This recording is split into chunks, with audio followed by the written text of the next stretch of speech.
Assalamu alaikum, friends and students. I hope you are well and enjoying your life. Today we are going to learn about fourth poem, that is Chaucer by Ted Hughes. This poem is, we can say, a defense about the Chaucer's poetry. This poem has been written by Ted Hughes, but he is defending Chaucer's work. By studying this poem, we came to know that a poet, that is Ted Hughes, he is really very liked the Chaucer's art of poetry. He has defend. How he has defend, we will learn after the introduction. This poem is Hughes' defense of Chaucer from, we can say, pseudo and conservative and conventional critics who lashed at Chaucer's unique handling of thought and meter. This poem is also a tribute to the Chaucer's poetry, and the attitude of the poet is satiric in this poem, and we can say ironic also. So let's start our poem. What that April with this shower's suit. The first line of the poem is, we can say, has been taken from the Chaucer's prologue to the Canterbury Tales.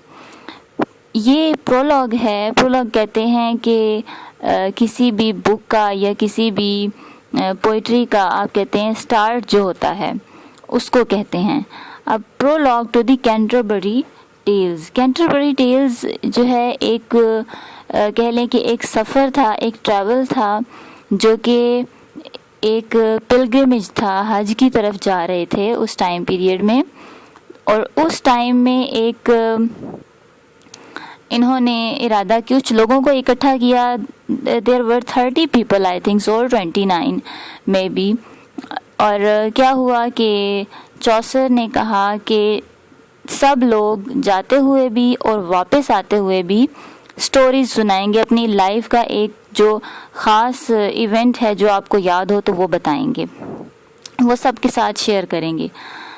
तो इस तरह से ये एक poem कह लें कि एक बुक जो है इन्होंने बना दी थी. और लिखने वाले जो थे वो चौसर थे. चौसर ने ऐसे स्टाइल से और इतने खूबसूरत डिटेल से उसको लिखा कि हर जो सुनाने वाला स्टोरी टेलर कह सकते हैं, हर जो सुनाने वाला स्टोरी टेलर था वो उसकी हर तरह की बात को उसने बयान किया है. जो स्टोरी टेलर है उसकी जो स्पीकिंग स्टाइल है, ईटिंग वे है, वॉकिंग स्टाइल है, हर चीज़ उसने डिफ़ाइन की उसमें, और इतने माइल्ड और इतने ब्यूटीफुल वे में कि इससे पहले कभी भी किसी ने नहीं किया था. That is why Chaucer has been called the father of modern poetry. अच्छा, तो what that April, first line उसने स्टार्ट की अप्रैल से. अप्रैल का जो मंथ है वो वी कैन से एक ब्यूटी का टाइम पीरियड होता है जिसमें फूल खिलते हैं, नई कोंपलें खिलती हैं और हर तरफ बहार ही बहार होती है. तो विद हिज शावर्स सूट, अब अप्रैल जो है वो एक पॉजिटिविटी और ऑप्टिमिज्म जो है वो शो कर रहा है चौसर की पोइट्री में. तो इसलिए टेड ह्यूज ने इस लाइन को उससे लिया और अपनी पोइट्री में उसने ऐड कर दिया. The drought of March hath pierced to the root. कैसे ड्रॉट हम कह सकते हैं कि सॉइल जो एक इरोजन सॉइल है वो है, और मार्च जो है, मार्च के बाद अप्रैल आता है. अप्रैल आ गया है और मार्च चला गया है. Hath pierced to the root, उसने रूट से जो है उसको, जो इरोजन ऑफ सॉइल है उसको ख़त्म किया, और न्यू जो है वो उसने लाइफ दी किसको, पोइट्री को. अब सोललेस और स्पिरिटलेस हम कह सकते हैं. चौसर से पहले पोइट्री थी जिसकी चौसर की पोइट्री के बाद बहुत ज़्यादा कंट्रीब्यूशंस हुई और हम कह सकते हैं कि Chaucer was the coinage of modern English poetry. At the top of your voice, where you swayed on the top of a still, your arms raised somewhat for balance, somewhat. अब top of at the top of your voice, अब क्या है, आप चौसर के बारे में कह रहे हैं पोइट के आपकी जो वॉइस है वो सबसे ऊंची है. वॉइस किस तरह, पोइट्री की वॉइस के, पोइट्री में सबसे ऊंचा नाम आपका है. Where you swayed on the top of a stile, stile होता है स्टेयर्स को बोलते हैं, तो स्वेड ऑन दैट, आप बिल्कुल जो स्टेयर्स के टॉप पर खड़े हैं. Your arms raised somewhat for balance, आपकी जो बाजू है या आपके, हम यहाँ पर ना पेन का वर्ड यूज़ करेंगे कि आपकी कलम से क्या हुआ कि एक बैलेंस मिला है इंग्लिश पोइट्री को. Somewhat to hold the range of the straining attention, और जो लेस स्कॉलरली लोग हैं या सो कॉल्ड स्कॉलर लोग हैं उनके नॉलेज को में इजाफा करने के लिए आपने ये सब किया. उनकी अटेंशन को लेने के लिए अपनी तरफ जो है उन्होंने ये किया. Of your imagined audience you claimed Chaucer to a field of cows and the spring sky had done it. अब जो पोइट हैं टेड ह्यूज, वो जो है इमेजिन कर रहे हैं उन लोगों को जो डिक्लेम कर रहे हैं चौसर को, ठीक है, उनके वर्क को बुरा भला कह रहे हैं. To a field of cows, अब काउज, यहाँ काउज से क्या मुराद है कि वो लोग जो सो कॉल्ड स्कॉलर हैं, जिनके पास हम कह सकते हैं कि कंप्लीट नॉलेज नहीं है चौसर के वर्क के बारे में, और उन लोगों को कहा है जो कंजर्वेटिव लोग हैं, जो ये कहते हैं कि चौसर ने कोई भी न्यू कंट्रीब्यूशन नहीं किया इंग्लिश में, उन लोगों के बारे में. And the spring sky had done it. Spring sky क्या है, स्प्रिंग स्काई इनकी जो न्यूनेस ऑफ पोइट्री है, उनका कंट्रीब्यूशन जो है पोइट्री का, उसको स्प्रिंग स्काई कह रहे हैं. With its flying laundry and the new emerald, और जो पुरानी चीज़ें थी वो ख़त्म हो गई, ख़त्म की चौसर ने, जो ट्रेडिशनल वे में जो एक पोइट्री चल रही थी उसे ख़त्म करके उन्होंने न्यूनेस बख्शी किसको, पोइटिक आर्ट को. Of the thorns the hawthorns the black thorns. अब ये थॉर्न्स, हाथॉर्न्स और ब्लैक थॉर्न्स मीन्स ये कि जैसे किसी भी किस्म की झाड़ियाँ होती हैं, या हम कह सकते हैं कि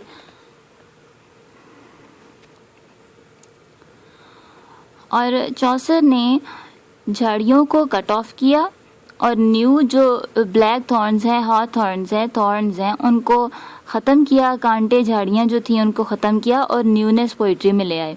and one of those bumpers of champagne you snatched unpredictably from pure spirit. क्या किया उन्होंने कि अनप्रिडिक्टेबली फ्रॉम प्योर स्पिरिट. अब बम्पर्स ऑफ कैंपेन होता है कि किसी भी जैसे वाइन को एक्सट्रैक्ट करना किसी भी चीज़ में से, ठीक है, तो वहाँ पर क्या था कि बहुत सारी डिफरेंट चीज़ों से जब वाइन को एक्सट्रैक्ट किया जाता है तो वो कहलाता है चैम्पेन. तो इसी तरह चौसर ने पुरानी जो जितनी भी ट्रेडिशनल चीज़ें थीं उनमें से अगर कुछ अच्छी चीज़ उनको मिली तो उसे लेकर उन्होंने प्योर स्पिरिट में अनप्रिडिक्टेबली क्या किया, न्यूनेस ले आए पोइट्री में, स्नैच किया, ठीक है, प्रीवियस चीज़ों में से कुछ था नहीं, सब्जेक्ट ऑफ पोइट्री कुछ भी नहीं था जिसकी वजह से लोग पोइट्री से हट गए थे. Then your voice went over the fields towards Grantchester. अब चौसर की वॉइस कहाँ तक गई, मीन्स जो रीडर है, पोइट्री को रीड करने वाला, उसकी voice, Grantchester is the name of a place, वहाँ तक उसकी आवाज़ गई. I must have sounded lost, तो वहाँ बीच में ही गई उसकी साउंड क्या हो गई, वो कहता है कि लॉस हो जाएगी. बट द काउज, लेकिन क्या हुआ, ऑपोजिट हो गया इसकी, जो कंट्राडिक्शन हुआ, क्या, वॉच्ड, गौर से देखा. काउज क्या है, अगेन जो यहाँ वो बात कर रहे हैं काउज कौन है कि कंजर्वेटिव लोग हैं, ट्रेडिशनल लोग हैं, जो कि सो कॉल्ड हैं, लेस स्कॉलरली हैं, लेस नॉलेजेबल पीपल हैं, उनके बारे में वो कह रहे हैं। काउज वो लोग हैं जो चौसर को क्या कर रहे हैं, उनको बुरा भला कह रहे हैं उनकी पोइट्री की वजह से। तो उन्होंने क्या किया, वॉच किया, गौर से देखा, देन अप्रोच, और मज़ीद करीब आ गए। They appreciated Chaucer, you went on and on. अब वो जो रीडर है वो पढ़ता जा रहा है, ठीक है। अगेन ये क्या है, एलिट्रेशन। हेयर वर्स रीजंस, ये वजूहात थी। अब आगे वो बताएगा टू रिसाइट चौसर, चौसर को पढ़ने की, चौसर को रिसाइट करने की ये वजह थी। Then came the wife of Bath. Wife of Bath जो है, Bath is also a name of a place. ये एक कैरेक्टर है चौसर की पोइट्री में जिसको बहुत ही ज़्यादा वेल डिफाइन किया गया है और सबसे ज़्यादा कह लें कि अट्रैक्टिव कैरेक्टर है चौसर के prologue to the Canterbury Tales में। Your favourite character in all literature, ये वही बात जो अभी बता दी। यू वर रैप्ड, आप क्या हो गए, आप जो है हैरान और परेशान हो गए और इंटरेस्ट लेना शुरू हो गए रैप्ड में। And the cows were enthralled, cows again वही लोगों के जो लेस स्कॉलरली हैं। इंथ्रॉल्ड मीन होता है थ्रिल्ड, वो हैरान हो गए और बहुत ही ज़्यादा अट्रैक्शन के साथ मज़ीद उसको सुनना शुरू कर दिया उन्होंने। Okay, they showed and जॉसल्ड shoulders making a ring. अब उन्होंने क्या किया कि वो अपनी एक अटेंशन दिखा रहे हैं कि जो लोग अटेंशन से सुन रहे होते हैं तो वो क्या करते हैं कि वो बड़े गौर से सुन रहे होते हैं और उनकी जो सिटिंग कंडीशन होती है वो ज़रा चेंज होती है। मेकिंग अ रिंग, अब वो रिंग में आ रहे हैं, क्लोज़र आ रहे हैं जो चौसर को रीड कर रहा है। To gaze into your face, तुम्हारे चेहरे को बड़े गौर से देख रहे हैं। विद ओकेजनल स्नॉट्स, कि वो जो है ऑब्जर्व कर रहे हैं उसको। सेक्साडेमेशन, सेक्साडेमेशन क्या है कि मज़ीद अटेंशन के साथ, कि वो उनका जो वे ऑफ लिसनिंग है वो क्या कर रहे हैं, वो एवरी माइन्यूटेस्ट डिटेल को वो जब सुन रहे हैं तो ट्विस्ट और टर्निंग जो है वो उनको क्या कर रहा है, अटेंड कर रहा है, अटेंशन दे रहा है। renewed their astounded attention of angling to catch every inflection, कि हम इतने गौर से वो सुन रहे हैं कि, और एक तो वो उसका राइटिंग स्टाइल देख रहे हैं, किस किस्म के उसने फ्रेजेस यूज़ किए हैं अपनी राइटिंग में और किस किस्म के ट्विस्ट एंड टर्न्स हैं उसकी पोएम में। Away from you, keeping their art 6 feet of reverence away from you, कि एहतरामन जो है वो तुमसे दूर रह रहे हैं और चौसर की राइटिंग की वजह से, चौसर की रिसाइटिंग की वजह से वो आपसे एहतरामन थोड़ा दूर रह रहे हैं। You just could not believe it and you could not stop. What would happen if you were to stop?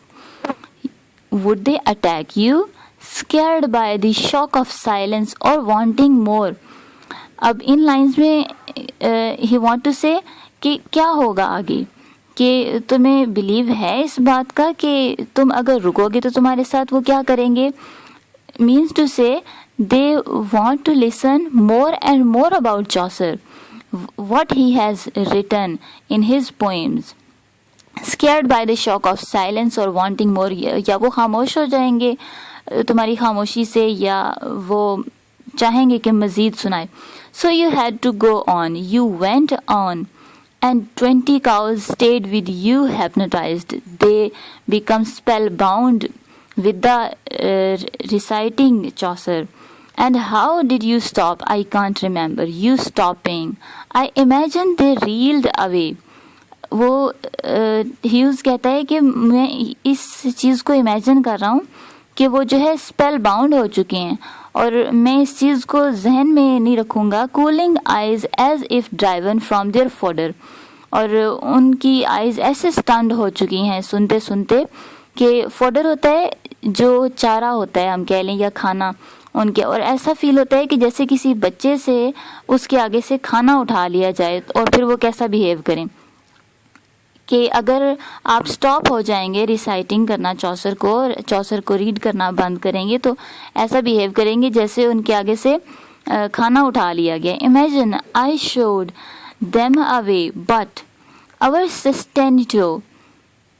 Rendering of Chaucer क्या है? सस्टेनिटो एक सस्टेनेबल, आप कह लें कि टेम्पो जो होता है, आराम आराम से पढ़ते जाना, और उनको जो है इंटॉक्सिकेशन हो रही है और वो उसी में जो है गुम होते जा रहे हैं चौसर को सुनते सुनते. हैज़ ऑलरेडी परपेचुअल, तो ये चीज़ तो हम पहले से कर रहे थे. व्हाट फॉलोड, तो यहाँ कहते हैं कि क्या हुआ इसके बाद. माई अटेंशन टू फुल, मेरी अटेंशन भी इससे बढ़कर थी. Had to go back into oblivion, के what I did was spurn at hostile comment and forget all about it, कि मैं सुनते सुनते मैं खुद ही गुम हो चुका था कि और उनके बारे में मैं किस चीज़ को रिमेंबर करता. So this was the defense of Chaucer about his poetry and about his we can say contribution to English poetry. He has actually defined and expressed every minutest detail कहते हैं कि छोटी से छोटी बात भी उसने अपनी पोइट्री में डिस्क्राइब की है, कि how he has we can say described the character's condition, how he is wearing his cloth, how he is eating, how he is speaking, how he is walking, and which type of personality he is. And that is why he has choose the wife of Bath. Actually there are 29 characters in that poetry, in that prologue to the Canterbury Tales, but he has very beautifully defined all of characters in his poetry. So this was the poem Chaucer, which is about the defense of Chaucer's poetry. I hope you have enjoyed. Like, share and subscribe learning site, and please this is also we can say comment in the comment box if you like it.